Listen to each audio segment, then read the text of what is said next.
예, 오늘 우리에게 주신 하나님의 말씀 보도록 하겠습니다. 시편 20편 7절로 8절까지의 말씀입니다. 제가 가지고 있는 구약성경 816면에 있는 시편 20편 7절 8절 말씀까지. 예, 제가 시편 20편 7절 8절 말씀 봉독하겠습니다. 어떤 사람은 병거, 어떤 사람은 말을 의지하나 우리는 여호와 우리 하나님의 이름을 자랑하리로다. 그들은 비틀거리며 엎드려지고 우리는 일어나 바로 서도다.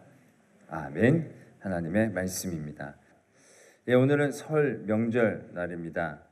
명절이 되면 온 가족이 모이고 참 좋은 그런 절기인데, 요즘 들리는 소리들에 의하면 명절은 모든 세대에게 스트레스를 주는 그러한 또 이면을 갖고 있음을 보게 되어집니다. 아주 아무 생각 없는 애들 빼놓고는요, 명절에 다 스트레스를 느낀다는 거죠. 뭐 며느리, 시어머니 뭐 이런 건 이미 뭐 대표적인 스트레스고요. 젊은 아이들도 그만큼 큰 스트레스를 겪고 있다는 것입니다. 특별히 공부하는 아이들에게는 공부 잘하고 있냐, 이 말 자체가 굉장히 큰 부담감이란 얘기죠. 더군다나 더 노골적으로 몇 등쯤 하냐 이렇게 물어보면 정말 끝장이 나는 거죠. 또 특별히 입학 시즌에 있는 아이들에게는 어느 학교 갔냐 뭐 이런 거 묻고요. 또 취직한 아이들에게는 어디 취직했냐, 취직하고 있는 애들에게는 연봉 얼마를 받냐, 언제 승진하냐, 또 결혼 정년기에 들어서면 매번 결혼 언제 하냐, 사귀는 사람 없냐, 있으면 얘기를 했겠죠. 있는데 왜 얘기를 안 했겠어요? 근데도 볼 때마다 모르니까 그게 너무너무 부담이 된다는 거죠. 그러면서 더 죽음 같은 상황은 뭐냐면, 야, 누구네는 몇 등을 했대더라, 누구는 무슨 학교를 갔대더라, 누구는 어느 대기업에 갔대더라, 어느 연봉이 뭐래더라, 누구는 결혼하는데 신랑감이 어떻고 신부감이 어떻더라 라는 얘기가 들려지게 되면 정말 명절이 아니다라는 얘기죠. 그래서 명절에 모임에 가지 않는 젊은이들의 숫자가 늘고 있다라는 것입니다. 그럼요. 그런 많은 스트레스들. 그런데 그런 스트레스들 중에 가장 깊숙이 자리 잡고 있는 그 내용이 뭔가 어떤 학자가 봤더니, 그 젊은이들에게 자기 부모가 자기를 자랑스럽게 이야기하지 못하게 만드는 죄책감, 그게 그 내면에 갖게 되어지는 가장 큰 스트레스라는 거죠. 부모에게서 많은 걸 받았는데, 많은 의지를 힘입었는데, 그런 모임에 있어서 부모님들이 우리 애가 뭐 했다 얘기하지 못하게 만드는 그런 자신에 대한 자책감이 자기가 그런 얘기를 직접 듣는 것보다 더 큰 스트레스가 되어진다라는 것을 어떤 누군가가 얘기를 했습니다. 꼭 그런 모임에 가면 물어보는 분들이요, 그 안에 그런 생각들이 있죠. 자기가 그걸 자랑하고 싶었을 때 물어보는 거죠. 우리 자기 손주나 애들이 공부를 잘하면 괜히 다른 데 가서 등수를 물어보죠. 몇 등이냐 하냐고. 좋은 학교 입학하면 걔는 어느 학교 갔냐고. 그런 몹쓸 짓을 하는 것이 결국 자기에게는 얼마나 돌아오는 그 부메랑 같은 효과들이 많은지를 알아야 된다는 것이죠. 사람이 어떤 자랑거리를 갖게 되어지면 그걸 숨기고 참는 게 쉽지 않은 것은 분명합니다. 저도 이렇게 친구 목사님들끼리 모여 있으면 제가 바라는 질문이 있습니다. 너희 교회 좀 얼마나 모이냐? 난 그런 질문을 하기를 학수고대합니다. 근데 이 친구들이 그런 질문들은 안 할 때가 있습니다. 그러면 돌아올 때 마음이 허전합니다. 꼭 뭔가 하고 싶은 일을 못했을 때 갖고 있는 그런 허전함, 그게 그런 거더라고요. 이거 꼭 얘기해주고 싶은데, 우리 교회가 많이 부흥한 거 얘기해주고 싶은데. 근데 저를 더 허전하게 만드는 건 그러한 자랑을 하지 못한 허전함을 느끼는 제 모습을 바라보면서 허전해지기 시작한다는 것이죠. 그러면서 고민해 봅니다. 너가 지금 얘기하고 싶은 거, 자랑하고 싶은 거, 그게 과연 얼마간 자랑거리가 되어지겠는가라는 것이죠. 그 자랑거리가 너를 얼마나 높여줄 수 있겠는가라는 것이죠. 그 자랑거리가 얼마나 진실한 너의 자랑거리가 될 수 있느냐라는 질문을 다시금 하게 되어진다는 것이죠. 여러분들이 무엇을 자랑거리를 갖고 있는지 모르겠습니다. 여러분들 자녀가 자랑거리입니까? 그 자녀가 언제까지 여러분들의 자랑거리가 될 수 있겠습니까? 그 자녀가 승진하면 언제까지 승진을 계속하겠고, 돈을 벌면 얼마나 계속 벌 수 있겠습니까? 공부를 잘하면 어느 정도까지 할 수 있겠습니까? 저희 교회가 부흥해봐야 어느 정도까지 부흥하겠습니까? 장소적 한계도 있고 지역적 한계도 있는데 뭐 사람 포기에 앉을 수 있습니까? 하다못해 그런 부흥이 끝나고 나면 그 다음에 나는 뭔 재미로 사나? 그런 질문을 하게 되어지는 것이죠. 그러한 자랑거리가 내 삶의 기쁨이 된다면 그 자랑거리가 곧 끊어질 터인데, 그러고 나면 나는 뭔 자랑으로 사나? 난 무슨 기쁨으로 사나? 그것이 얼마나 덧없는 자랑인가를 다시 한번 되새겨보게 되어진다라는 것이죠. 할렐루야. 그래서 성도는 하나님을 자랑해야 한다라는 것입니다. 영원히 변치 않으시는 그 하나님을 자랑하는 것만이 우리의 삶을 가장 풍요롭고 기쁘게 만들어줄 수 있는 자랑거리다라는 것이지요. 여러분들이 알고 있는 사람들 중에, 존재 중에 하나님보다 높은 사람이 있습니까? 여러분들이 알고 있는 존재 중에 하나님보다 강한 사람이 있습니까? 여러분들이 알고 있는 존재 중에 하나님보다 여러분들을 더 잘 도와주실 수 있는 분이 있느냐라는 것이죠. 우리의 자랑거리는 예수 그리스도 하나님밖에 없어야 함을 깨달으시기를 바랍니다. 그럼에도 불구하고 하나님 자랑하는 거 참 듣기 어렵습니다. 하다못해 사람들 교회로 인도할 때도요, 하나님 자랑 잘 안 합니다.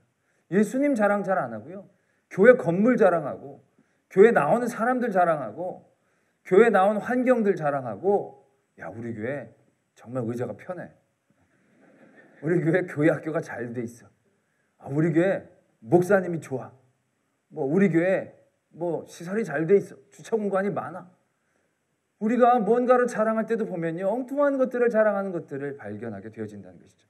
식구들과 사람들을 모일 때에도 우리가 하나님을 자랑해야 된다는 걸 알면서도, 얘야 너 반에서 몇 등 하니? 그러면 네, 저는 교회 학교에서 1등 합니다. 이렇게 얘기 안 한다는 거죠. 못 한다는 거예요, 그거를. 요즘은 좀 형편이 좋아지느냐?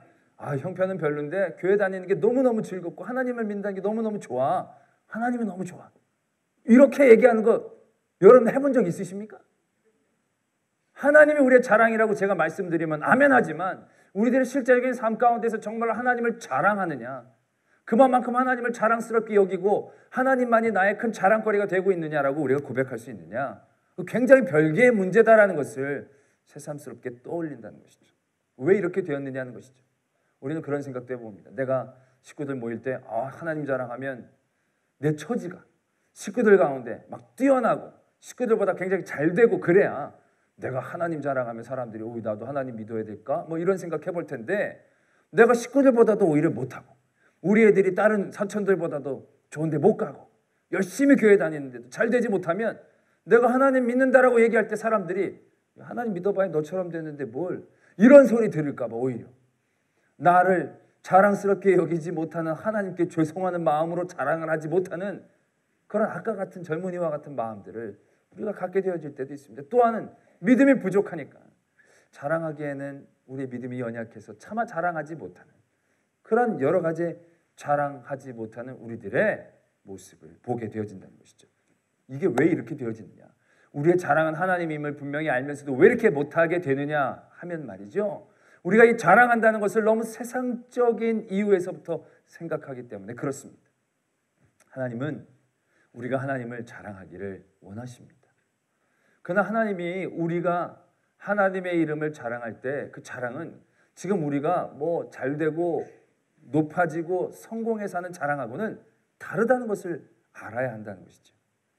오늘 우리가 이제 말씀을 읽었습니다. 7절에 어떤 사람은 병거, 어떤 사람은 말을 의지하나 우리는 여호와 우리 하나님의 이름을 자랑합니다. 이렇게 얘기하고 있습니다. 하나님의 이름을 자랑한다라고 적고 있다라는 것이죠. 그럼 우리는 이렇게 연상해 볼 수 있다는 것이죠. 저쪽 사람들은 병거랑 말이 많았는데, 우리는 병거도 없고 말도 별로 없었는데 싸워서 이겼다. 그래서 우리는 하나님의 이름을 자랑한다라고 생각할 수 있을 것입니다. 우리의 자랑은 늘 거기에 있거든요. 뭔가 힘들고 어려웠지만 기도하고 잘 믿었더니 이기고 승리하고 잘 됐을 때 자랑하는 타이밍을 잡는다는 것이죠. 근데 오늘 말씀은 그렇지 않습니다. 우리가 읽은 시편 20편의 1절을 보면 말씀이 이렇게 시작이 되어집니다. 모든 환난이 지나간 후, 이게 아닙니다. 환난 날에 여호와께서 내게 응답하시고 야곱의 하나님의 이름이 너를 높이 드시며 라고 적고 있습니다. 지금 이렇게 하나님의 이름을 자랑하는 이 장면은요, 적과 대치하고 있는 장면이다라는 것이죠. 이제 곧 전쟁이 일어날 것 같은 전쟁터에서의 찬양입니다. 근데 그 전쟁이 어떤 전쟁이냐면요, 상대방의 전력이 말도 못하게 강한 겁니다. 그럼 이게 환란이죠. 그냥 비슷할 때 싸운 거는 싸워볼만 한 건데 그게 아닙니다. 상대방은 병거와 말이 많다는 겁니다. 요즘 같으면 병거는요, 굉장한 무기입니다. 병거를 가지고 빠른 속도로 적진을 향해 돌파하면 막아내기가 쉽지 않습니다. 기병이 얼마나 보병에 의해서 속력과 장소적으로 우위를 갖는 건지 모릅니다. 전력으로 비교가 되지 않죠. 환란임에 틀림이 없습니다. 병거를, 마병을 쫙 갖고 우리들, 병거도 없고 말도 별로 없는 우리들을 바라보면서 비웃는 저들의 모습을 바라보고 있는 우리의 심정 가운데에 지금 여호와의 이름을 자랑하는 이 고백이 이루어지고 있음을 우리 눈여겨봐야 된다는 것이죠. 이것에 더욱더 쉬운 예를 들자면요, 골리앗과 다윗의 싸움을 들 수 있다는 것입니다. 상대방에 지금 골리앗이 서 있습니다. 골리앗은 모든 걸 다 잘 갖췄습니다. 싸움에서는 이제 골리앗을 이기는 전력을 갖기는 쉽지 않죠. 그런데 다가오는 다윗이 어떻습니까? 아무것도 갖추질 못했습니다. 심지어 칼도 없습니다. 어립니다. 그런데 그 다윗과 골리앗이 맞서 섰을 때에 다윗의 태도를 우리가 눈여겨봐야 한다는 것이죠. 다윗이 자기가 갑옷도 못 입고 칼도 없고 그 사람보다 키도 작고 힘도 약하다고 기죽고하지 않는다는 거죠. 다윗이 지금 골리앗을 이긴 다음에 어떻게든 이긴 다음에 골리앗을 밟고 나서 하나님의 이름을 자랑하고 찬양하는 게 아니다라는 것입니다. 그는 지금 전혀 비교가 되지 않는 자랑거리라고 되어지지 못하는 그런 상황 가운데에서 세상에 자랑거리는 없지만 여호와의 이름을 자랑 삼아 나가고 있다는 것입니다. 너는 칼과 창으로 나오지만 나는 만군의 하나님 여호와의 이름으로 나간다라는 것입니다. 그의 자랑은 지금 발휘되고 있다는 것입니다. 그가 하나님의 이름을 자랑하는 것은 골리앗을 이기고 난 다음에 되어진 게 아닙니다. 비교가 되지 않는 전력 가운데 환난 날이라고 분명히 얘기할 수 있는 자기의 연약함의 자리에서 자랑하고 있다는 것입니다. 이것이 하나님이 우리에게 하기를 원하시는 자랑의 모습이다라는 것입니다. 예수 잘 믿어서 돈 벌고 자랑하는 것을 하나님이 원하시는 게 아닙니다. 예수 잘 믿어서 성공한 것을 자랑하는 그런 하나님의 말씀이 아닙니다. 그럼 우리는 성공한 그 자리를 자랑하는 것이고 돈을 자랑하는 것이지 어떻게 보면 하나님을 자랑하는 것이 못 될 수 있다는 것입니다. 하나님이 우리에게 원하시는 자랑의 자리, 그 여호와 하나님의 이름을 자랑스럽게 여기는 자리는 연약함의 자리다라는 것입니다. 왜요? 하나님은 우리가 하나님을 자랑함으로 우리를 도우시기를 원하시는 하나님이시거든요. 그 자랑을 통하여 무슨 덕 보시기를 원하시는 하나님이 아니라 여호와 하나님의 이름을 붙잡고 그를 자랑스러워할 때 하나님은 그 자리를 도우시기를 원하시는 하나님이시기 때문에 하나님은 하나님의 이름을 그러한 자리에서 자랑하기를 원하고 계신다라는 것입니다. 우리들은 큰 착각 가운데 있습니다. 하나님의 영광을 돌리는 게 아까 말씀을 드렸듯이 예수 잘 믿어서 전쟁에 이기면 그게 자랑거리가 된 거라고 생각한다는 거죠. 예수 잘 믿어서 애들이 좋은 대학에 가면 그게 자랑거리가 돼서 그래서 전도가 잘 될 수 있을 거라고 생각한다는 것이죠. 우리가 예수를 잘 믿어서 사업에서 성공을 해야 하나님 앞에 전도가 될 수 있을 큰 자랑거리를 갖고 있다고 생각하십니다. 여러분 큰 오해하고 계신 겁니다. 거기에는 아무런 능력이 없습니다. 초대교회 예수 그리스도께서 승천하시고 난 다음에 제자들에게 예수 그리스도 복음을 전하라고 얘기하셨죠. 예수 그리스도 하나님의 일들을 자랑하라고 그들을 보내셨습니다. 그들이 뭘 갖고 나가야 되겠습니까? 그 자리에서 세상 사람들, 유대인들 뿐만이 아니라 그때 패권을 잡고 있었던 그런 로마나 문화적으로 앞서 있는 헬라 지역에 있는 사람들에게 예수 그리스도를 전하기 위해 그들이 무엇을 가져야만 했겠습니까? 무엇을 자랑할 수 있었겠습니까? 그들의 혈족을, 그들의 민족의 어떤 의식들을, 문화를, 예수님이 쌓은 어떤 업적들을 아무것도 없었습니다.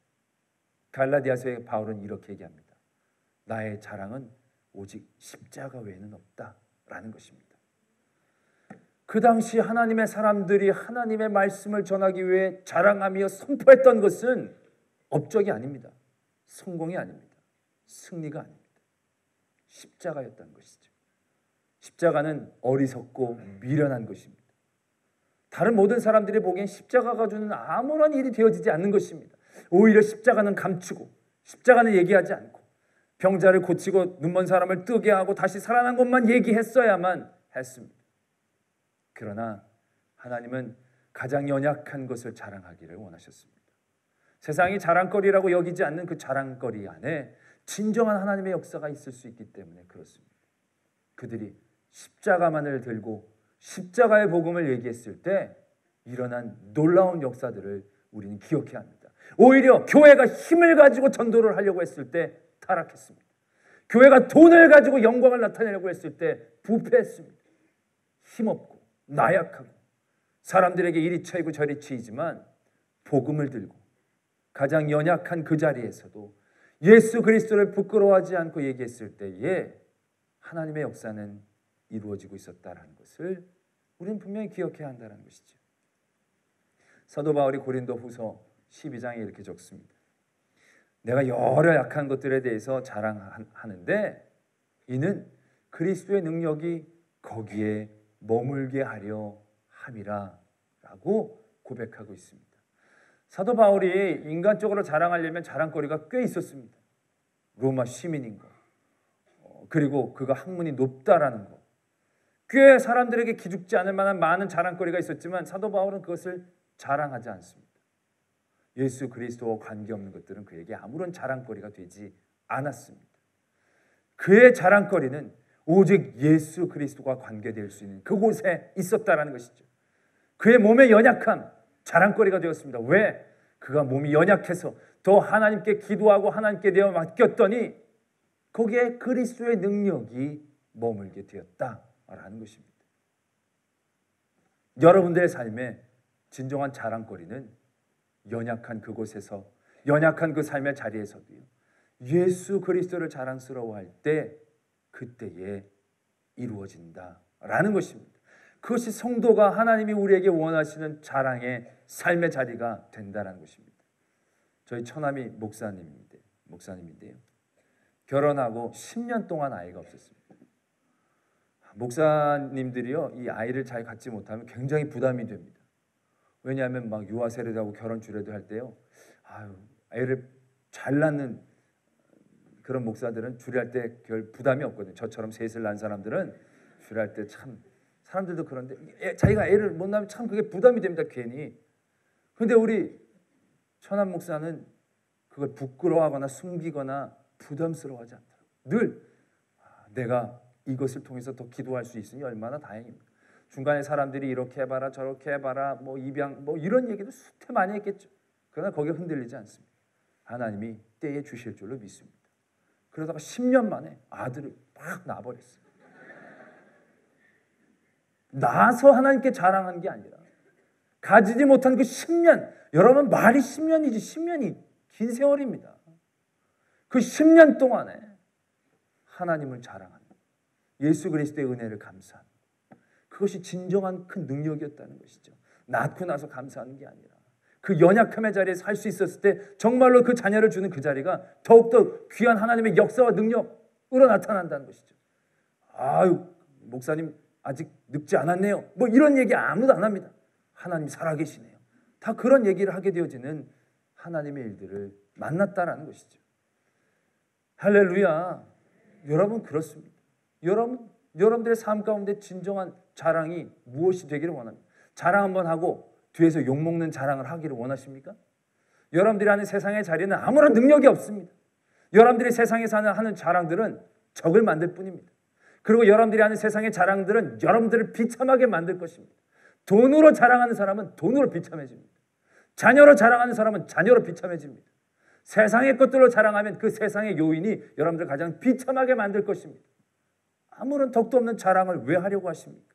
하나님은 우리에게 능력의 자랑을 하기를 원하십니다. 그 자랑이 바로 예수 그리스도이다라는 것이죠.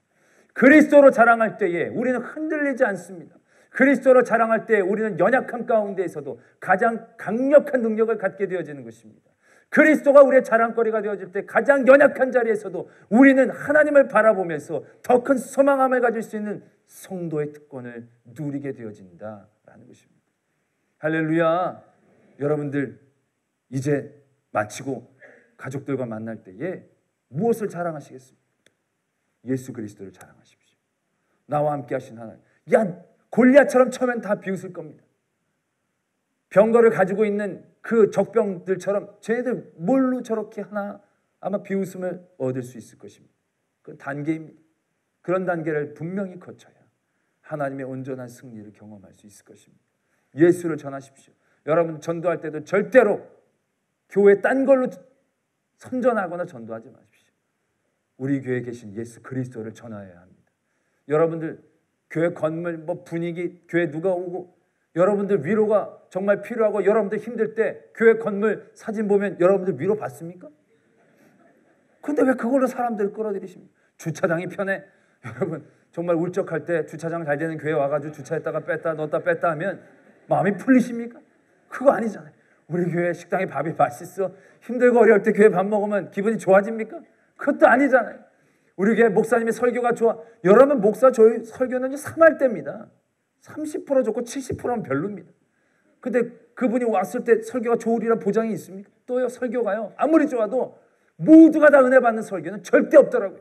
정말 기가 막힌 설교를 해도요 꼭 서너 명들은 졸아요. 그리고 아무리 나쁜 설교를 해도요 꼭 서너 명은 깨어서 들어요.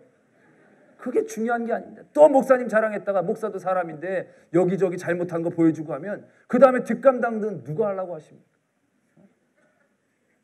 목사 보고 왔는데 목사가 문제가 있으면 그 다음에 어떻게 하라는 것입니까? 그럼 목사 갖고 얘기하면 안 된다는 거예요. 내가 뭐 책임을 회피하려고 이러는 게 아니에요. 예수 그리스도가 자랑거리가 되어져야 한다는 것이죠. 부흥이 자랑이 아닙니다. 부흥의 역사를 이루시는 예수 그리스도가 자랑이 되어져야 된다는 것이지요.